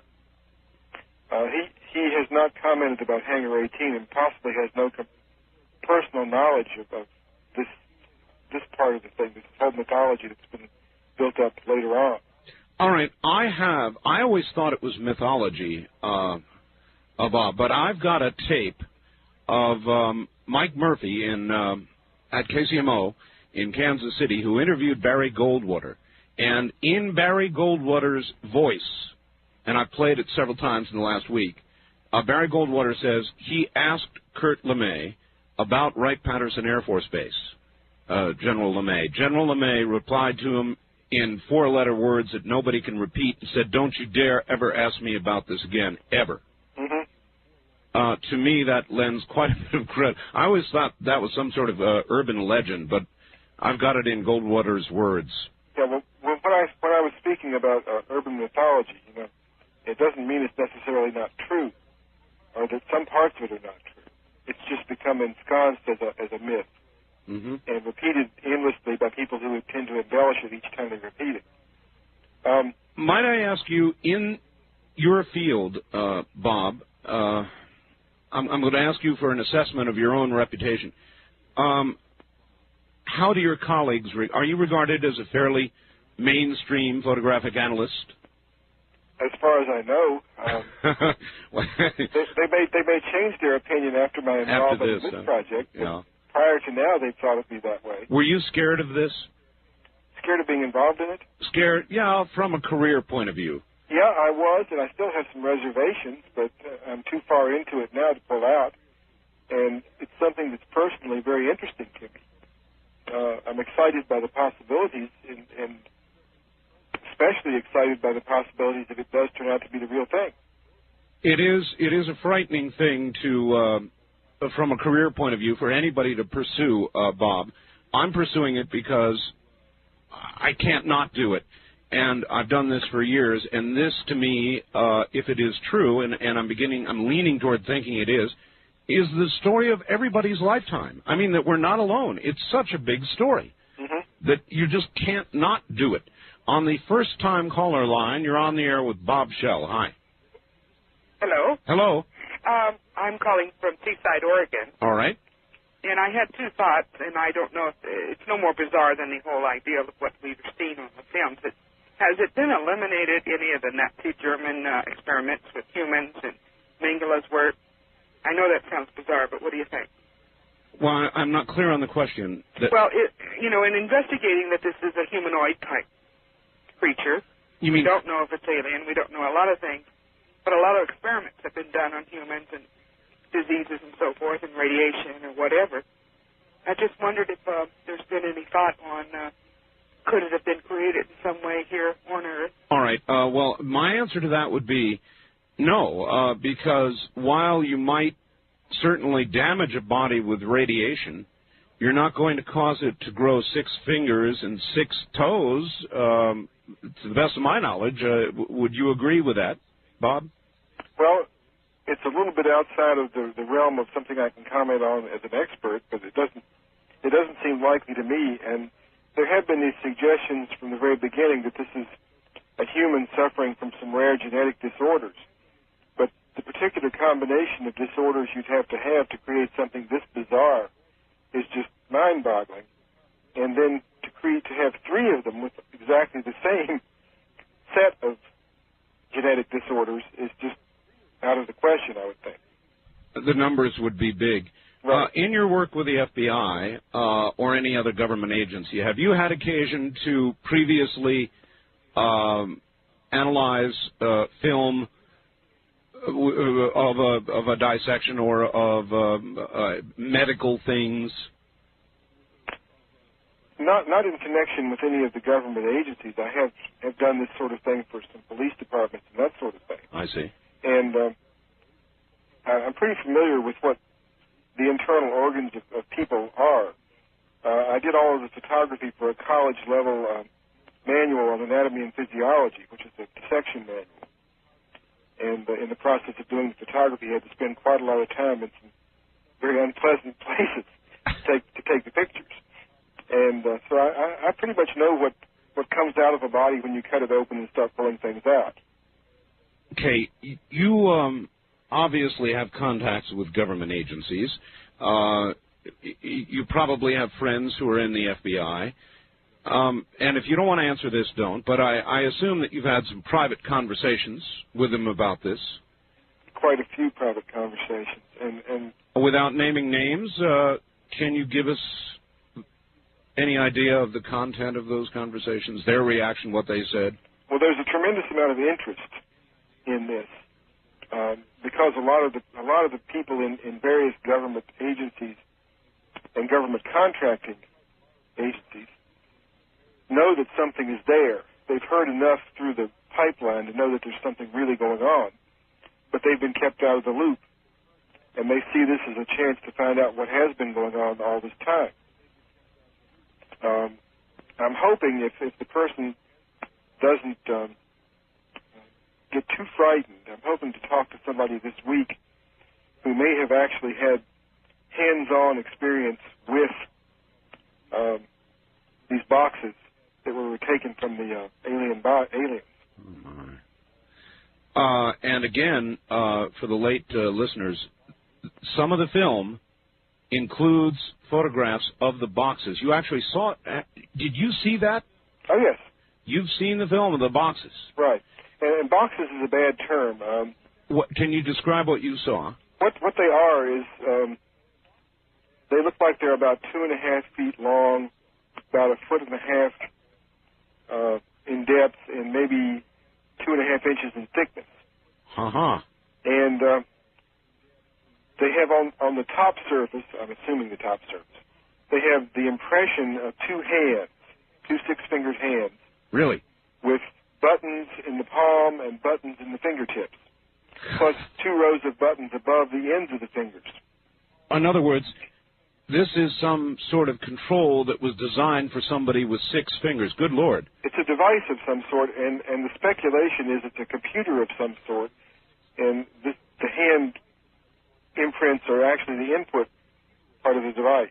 Well, that would seem to blow right out the window the speculation that this is, and I cannot recall the medical name for those who have, occasionally there's somebody born with 6 fingers or 6 toes, rarely, on both hands and both feet, if ever. But that would blow that right away. In other words, the device was designed for somebody with 6 Right. feet. Yeah, in humans it's called polydactyly. Oh, thank you. Yeah, and it's not as rare as some people think, but typically the 6th digit is not a functional digit. And from what I could see of the footage, and I know you've examined it far more closely than I have, would you describe the 6th digit as in proportion as opposed to a little stub or something? Oh yeah, it appears to be a fully functional digit. And the articulation of the hand itself is slightly different from a human hand. The digits appear to be roughly the same length, unlike ours where we have varying lengths in our fingers. And if you hold your hand in front of your face with your palm toward you, you will notice that your hand curves down toward your little finger. That's right. Where the finger's attached to the body of your hand. That's right. This is more straight across at that point. So if the hand is closed, the fingers tend to not move over towards the thumb as they do in a human hand, but to go straight toward the wrist. The way the hand is put together is deceptively human in first appearance, but when you look at it closely, it's not the same as our hand. Do you, this is so incredible, do you feel as though all of this information, as the rest of it comes out, is going to finally blow this thing sky high, or is it going to be absorbed into a culture that has so much information in it now that it's just going to be lost somehow in the noise level? Well, I hope that doesn't happen. I hope it does lead to more revelations and lead to bringing out some of these witnesses who have been afraid to come out and talk about what they saw and what they handled and what they worked with. Especially the scientists who've been involved for all these years in the reverse engineering project to try to figure out what this stuff was and what could be done with it. Do you think there's, this again is way out of your field, but do you think there's any evidence, as you look at, say, the last 20 years of the development of our technological culture, where you would see a leap point that might suggest something was successfully back-engineered and all of a sudden we had microchips or the transistor, or is there any point as you look at the development of our technology that would suggest a leap that might have come from somewhere else? I think the problem was that what we saw was so far ahead of what we had at the time that the people really had no idea of what it was they were looking at. And whether they have yet figured out enough to make any use of any of the technology, I don't know. All right, let me tell you this. If I was ABC, CBS, or NBC, after hearing this show this morning, I'd be knocking real hard on your door. And that's probably going to occur, Bob. Are you going to be willing to talk to the big media? Well, so far they haven't come to me. I've had all the European media coming to me. The French came to me last week and want me to do an interview for their television. I know, but after this... But if these guys come to me and want me to talk, of course I'll talk to them. You will talk, all right. East of the Rockies, you're on the air with Bob Shell in Washington, D.C. Yes, Art. Let me just lower my radio. Turn it off, please. Okay, 1 second. All right. First of all, look, there's no such thing as Martians. All right, so let's knock it off. Stop reading your comic books. Okay, just get back to the issues of the show. I mean, nobody said they were Martians, sir. And the only people that are going to... Sir, I repeat... ...guys are the funny farm. I mean, it's unbelievable, this nonsense. Don't stop it, behavior. Act your age, for God's sake. Martians. You hear that, Bob? This is the kind of anger that I was talking about. Well, let me say that I would suggest psychoanalysis for the person who just called. Well, look, someone who's that angry about something has a real internal problem. Yeah. Maybe this man is an abductee and is suffering from the consequences. Well, I don't want to be mean to him, but I've had a lot of calls like that. I understand where they originate from, and I understand the why of them. And I think, Bob, it explains why the government is hesitant to come out and really admit this, because it would be socially horrendously disruptive, not for Bob Shell, and maybe not for Art Bell, and maybe not for a lot of the callers, but the kind of guy who just called us would absolutely come apart. One of the problems and one of the possible reasons for all this cover-up also is that the government doesn't really want to admit to us that there are people flying around out there who can come into our most sensitive areas at will, and we can't do a darn thing about it. That we can't do anything about. They like control. Bob, hold on. We'll be right back to you. You're listening to Art Bell, Somewhere in Time on Premier Radio Networks. Tonight, an encore presentation of Coast to Coast AM from September 4th, 1995.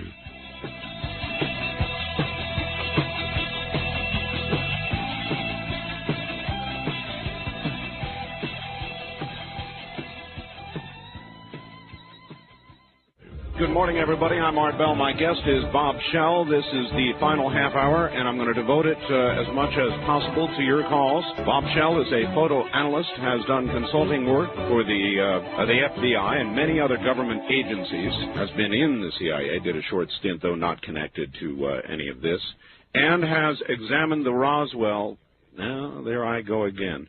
The film that shows an autopsy that may have been either Roswell or a crash that occurred near Sapporo, New Mexico.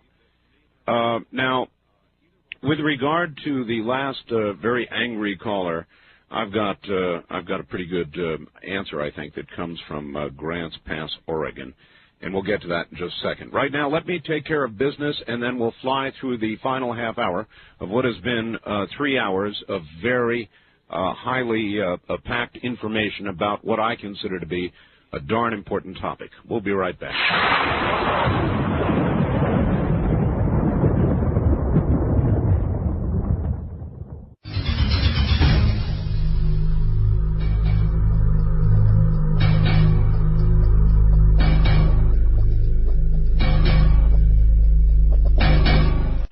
Thank the angry caller here a while ago, and here's a response. Art, here's a concept. I think the reason that many of the naysayers simply refuse to even consider that the film is real is because they are scared. It's a frightening concept to the fragile mind, but I've got news for them. If the unseen footage does indeed contain the images of crashed debris, another autopsy, and Truman, then that's it, game over. The film is authentic. This is getting too big to be a hoax. The sheer amount of dollars needed to pull off one autopsy is one thing. But 2 autopsies, crashed debris, and Truman makeup? Come on. If these other images are indeed available to be authenticated, then our lives are in for a big, big change. And I think the angry caller we had, Bob, was frightened of any such even possibility. Oh, I think a lot of people are. And So then I suppose the government experts must gather and say, what do we do? And I guess they're doing the only thing they can do is simply keep their mouths shut and sit back and watch how this develops. Mm-hmm. But if the rest of this comes out and is authenticated by people like yourself, as this first part appears to be, it's calling for a social comment, but I mean, do you think that the glue that holds us together will somehow come unglued, or speculate? I doubt that the whole fabric of society will collapse. I think some people will collapse, and we'll have to be gradually eased into the implications that all of this has on us. The primary implication, I would think, being that mankind and humans aren't really the top of the ladder. That there's other things above us in the ladder in terms of intelligence and development and evolution and whatever else you want to talk about. Well, let me say this. The way this is developing, and I'm following the story, and if the story was beginning to lead me toward this being a fake, then at some point I would drop it, or I'd become disinterested, or I'd expose it as a fake. But the story is going just the other way. Are you inclined to agree with that? In other words, each new thing we find out, much of what you've told us tonight, leads us toward thinking it is genuine. To respond by saying, little men from Mars, give me a break, go back to regular programming, is just a closed mind, a frightened mind. Right. East of the Rockies, you're on the air with Bob Schell in Washington, D.C. Hello. Hello, Art. This is Clifford from Roswell. Roswell, New Mexico. Yes, sir. I was wondering if you would ask the gentleman. You're on the air, so you ask him. Okay. When you see the photographer, could you ask him if he knows of the Interplanetary Phenomena Unit of the Army, CIC? I'll be happy to ask him, yes. Okay, sir. I believe the colonel from White Sands that told him to go take the photographs was the project officer for this geographical location at that time. And I think they'll go a long way in showing that the information's probably still stored in what's called the Blue Room at Patterson. The one that Barry Goldwater asked about, right? Yes, sir, because all that stuff went through the project coordination officer of Moondust. Right. And they did the analysis. Right. All right, caller, thank you. There is that, isn't there, Bob? Do you think there might be a way to press the government to open what's at, right, Pat? Well, one of the first things I did when I got the cameraman's statement and access to some information from the cameraman, which has not been made public yet, was to take the information provided by the cameraman and use it as the basis to file a large number of Freedom of Information Act requests. Oh, you have? Oh, yes, and those are in the process of working their way through channels right at the moment. Question is whether they'll come back with big black blobs or... They may, but if they do, the blobs are sometimes as important as the stuff that's not blobs. It's true. Would you like to make any of that public now? No, I can't at this time. I want to wait until I get the information back because I don't want to... It's like a police officer investigating a crime. He always keeps a few details of the crime to himself, sure, so he can separate the good stuff from the bad stuff. Can you tell us whether this information that you got from the cameraman tends to add credibility to the story or detract from it? Neither one.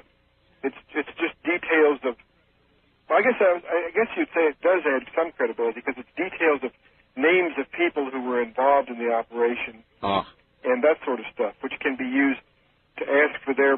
Absolutely. Ask for their personal diaries for the dates in question and see where it says they were, their appointment books, that sort of stuff, you know.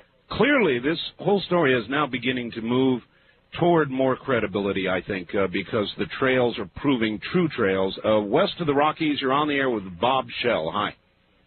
Hi. Where are you? I'm in Big Lake, Alaska. Big Lake, Alaska. Okay. Yeah. Well, you know what? What? I was just wondering what you thought about the possibility that this thing could turn out to be like a 90-day wonder. I mean, I thought the fall of communism as we knew it was fairly earth-shattering, but a lot of the people I knew just didn't think it was that big a deal. No, it's a pretty good question, Bob, whether this will be a big 90-day wonder and we're all excited about it, and then in 90 days it will just fade and go away. Well, I suspect that the average person, you know, who gets up in the morning and eats breakfast and goes to work and does their job and comes home at the end of the day is not going to be directly affected that much by it. They're still going to go to the same job and still do the same thing and all the rest of that. So in terms of the basic structure of society, I don't think it's going to change it radically, but the emotional aspect of society may change quite a bit. Mm. And that's something we can't even guess at the implications of at this point. Now, on the wild card line, you're on the air with Bob Shell in Washington, D.C. Hello. Hello. Wonderful interview. You're doing great with the questions. Thank you. Where are you, ma'am? I'm the blind lady from San Antonio that requested that someone describe the body. And yes. I was a photographer when I went blind. I'm fascinated with your guest. My question really doesn't have anything to do with photography, but since he's had such a opportunity to study the film, has he been able to see if anything about the eyes before they started peeling away anything? Could he determine what they look like under the lid? All right. Good question. Thank you. First of all, with regard to what they peeled away, any comments on that, Bob? It's difficult to see, but they obviously pulled some black... it has kind of a biological feel to it because it's sort of, I don't want to say jelly-like, but jelly-like. That's the best I can do. It's a flexible, thin film of some sort. Exactly. There's two possibilities there. The one possibility someone has suggested is this is something that our people put on the eyes to keep them from drying out prior to the autopsy. And that is a valid suggestion, although I can't find anybody in the medical community who knows of a use of a material that looks like what we're seeing in this film. Clearly, the doctor seems to understand that it is just some sort of covering and just reaches down and plucks it off. Now, it was suggested this was not the first autopsy. It was not chronologically. It was the second chronologically. Second chronologically. So it's quite possible he knew what it was because of the first autopsy. But it's also possible he knew what it was because he put it there. And that is yet to be resolved. All right. East of the Rockies, you're on the air with Bob Shell in Washington, D.C. Hi, where are you, please? I'm from Houston. Houston. Go ahead. Yeah, I watched the movie, too, and I think it is real. And I think the government could do something like that. It's getting to be where I'm starting to believe just about anything nowadays. It is true. Thank you. The government seems to be, nothing seems to be beyond the possibility with regard to our government. And you work in the government and with the government, and I guess you affirm that, don't you, Bob? Oh, yeah, I wouldn't be surprised at anything. West of the Rockies, you're on the air with Bob Shell. Hi. Hi. Considering that the way that some of these visitors were sort of smacked around with rifle butts, I think we're kind of fortunate that their friends didn't come back and try to stage some sort of a rescue mission like we did with Scott O'Grady. I really would like to see some more information come out about these boxes and these laptops. They certainly sounded like laptops to me, and it would sure be nice if some of that technology could be brought into the computer world. Well, how do you know it hasn't? Exactly. One thing, as I was watching the film last night, it did seem kind of it was a little bit hard to follow the flow of it because there was a lot of editing and all like that. But I did notice that the color, or at least the grayscale of the skin, seemed to change. It was sort of a whitish gray in the beginning, and towards the end, the face anyway seemed to be very much darker than that. And it sort of seemed to me that if this was a hoax, that was a real thoughtful touch. It just lent a whole lot more credibility to the whole thing. Caller, where are you? Culver City, California. All right, good. Thank you very much. Did you also notice that, Bob? What that is what I mentioned earlier, the density variation in the film because it was hand processed.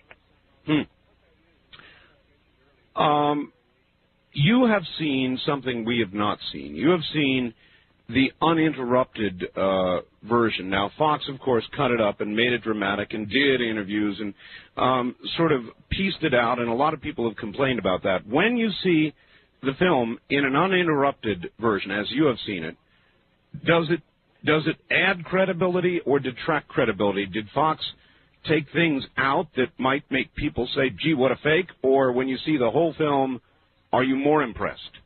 I think you're more impressed, although watching the whole autopsy several times, after a while it gets quite boring. Because it is an 18-minute sequence. I understand. Out of about an hour and 40-minute actual real-time autopsy. Mm-hmm.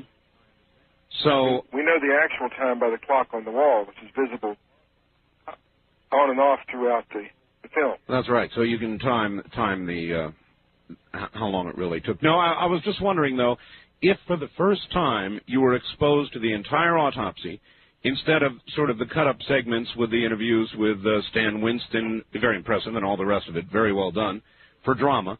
A lot of people have called and complained about the way Fox did it, and I wonder if they had seen the film without interruption, whether they would have been more impressed, less impressed, or... I think it would depend on the degree of biological knowledge the person has, because if you don't know what you're looking at, it may not impress you any more to see the whole thing than it does to see pieces of it. So then maybe Fox was not so dumb to interrupt it and introduce an expert, pathologist, and all the rest of it that they did. Yeah, besides, if you watch the whole thing, for someone who's not used to that kind of thing, it's pretty gory. And some people may have really been disturbed by watching the whole thing without all the cuts that they put into it. Good, very good point. East of the Rockies, you're on the air with Bob Shell. Hey, Art, let me turn on my radio. All right. Turn it off, actually. How you doing? Good. I'm not an angry caller like that one person that called up. I'm a little skeptical. Why the big stations, 5 or 7, how come they haven't had them on? 5 or 7? Channel 5, I mean NBC or ABC? Well, I've been asking that. I would imagine after the program we're doing this morning that indeed the other networks are going to be approaching Mr. Shell. One answer he gave earlier was that they don't have rights to the film. Fox bought rights to the film. They've got no right to show it without permission from Fox. And one can presume when Fox paid all the money, they're not going to be just handing out permission for everybody to broadcast. Yeah, but if you think if that's big of a story, you think they would get the rights? I agree. I mean, I absolutely agree. Their news departments would be pursuing this. I also think, sir, that if there was a major hole that could be shot in this, NBC or ABC or one of the others would do it and get Fox at the same time. Wouldn't you? Yeah, I would. It just seems like, you know, the thing looks like a doll when you first look at it. It's kind of hard to believe, you know, because I was reading one of those alien books, and I was reading true stories of this guy and his wife that got snatched up by an aircraft, and it was unbelievable to read something like that. You can't believe it. It's hard to... It is, but of course this is fairly hard evidence. So that angry caller, he just better, you know... Well, better watch himself because he doesn't know what he's talking about. I think healthy skepticism is one thing, and there's nothing wrong with that. But that call was obviously. I think you just should hang up on him, Mark. It was a frightened person, sir. Right. I don't want to, you know, I don't want to be mean to anybody. Here's one for you, Bob. Can you ask your guest if he knows if any blood or tissue samples were saved so possible DNA tests could be done today? Well, there's no way in the world I could know that. I assume that was been done. I mean, there's no point in going through this elaborate dissection if you're not going to save the stuff that you're dissecting. And so I would assume that large portions of the 4 bodies, there were 4 creatures total. Total of 4. I would suspect that large portions, if not whole bodies, are in cryogenic storage somewhere and have been used over the years a little bit at a time as our technology advanced so we could tell things about them. And I'm sure that DNA sequencing, once that became available, would have been applied to tissue samples. All right. How about this one? With Mr. Shell's background in zoology, you do have one of those. That is part of your background, right? That's right. That's my original training. What can you say about the creature's eyes? These are eyes located in front of the face, giving a stereo view to judge depth to attack the victim. I'm not sure what all that means, but from Mike in Seattle. But what about the eyes? Well, he's right that hunters evolve stereoscopic vision and prey don't. That's a part of the evolutionary system and always has been. So you would assume that something with forward-facing stereoscopic eyes evolved from a hunter creature initially. If these are evolved creatures, and we speculated earlier that they may not be. But the eyes are physically far larger than human eyes. They're golf ball sized, and the eye sockets are far larger. You're able to make those determinations by measurements of the size of other relevant things in the room, the other human beings, and so on. And by superimposing a human skull over the skull of this creature to see that the proportions are quite different, and the eye sockets are proportionally much larger. Now, the implication of that would probably be that these are creatures that, if they are evolutionary development, evolved somewhere with dimmer light than we have. Therefore, the larger eye. That would make sense. Yeah, that would make sense. And if these black coverings over the eyes are something that the creatures put there, then they might just be interplanetary Foster Grants. In other words, protection from our relative brightness. Right, exactly. If this planet's much brighter than where they come from, they need something like that. All right, look, this is a fast developing breaking story, and it sounds as though in the next few weeks and months you're going to have a lot of new information, Bob. Oh, yes. May I depend on bringing you back on again when that happens? Oh, sure. Be happy to. In the meantime, you're not hawking any books or selling any videotapes, are you? I'm not selling anything except my consulting services. Well, you are indeed a very brave man to come on to 5 o'clock in the morning with me, which it is coming up on now, where you are in Washington, D.C. Bob Shell, it has been a pleasure. I'm happy to be here. Truly a pleasure, and thank you very much. You're welcome. Have a good morning. All right, there you are, ladies and gentlemen. Nothing to hawk, nothing to gain, just information, lots of it, 3 hours worth of it. You're listening to Art Bell, Somewhere in Time. Tonight featuring a replay of Coast to Coast AM from September 4th, 1995.